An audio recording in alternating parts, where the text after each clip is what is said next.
আসসালামু আলাইকুম সবাইকে। কেমন আছেন সবাই?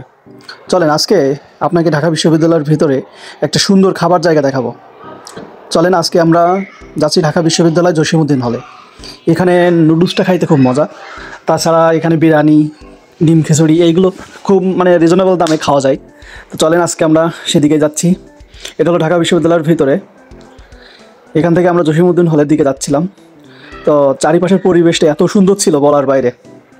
আসতে পারেন, ঢাকা বিশ্ববিদ্যালয়ের ভিতরটা অনেক সুন্দর। যারা ঢাকাতে থাকেন মাঝে মাঝে সময় করে আসবেন, ঘুরে যাবেন। তো আমরা আর একটু পরেই চলে আসব আমাদের সেই জায়গায়। এখানে শীতের সময় ব্যাডমিন্টন খেলা হচ্ছিল, যা দেখতে দেখতে আসলাম। এবং এখানে সব সময় অনেক বেশি লোকজন থাকে। এই হলো দোকানগুলা, এইখানেই পাওয়া যায় খাবারগুলা। আর যেহেতু আমরা শীতের সময় আসছিলাম, এখানে শীতেরও কিছু পিঠাপুলি ছিল। আমরা এখান থেকে বিভিন্ন পিঠাগুলো খাইলাম। পিঠাগুলো খাইতে অনেক মজা ছিল। ধন্যবাদ সবাইকে ভিডিও শেষ পর্যন্ত দেখার জন্য। দেখা হচ্ছে পরবর্তী কোনো ব্লগে। আসসালামু আলাইকুম।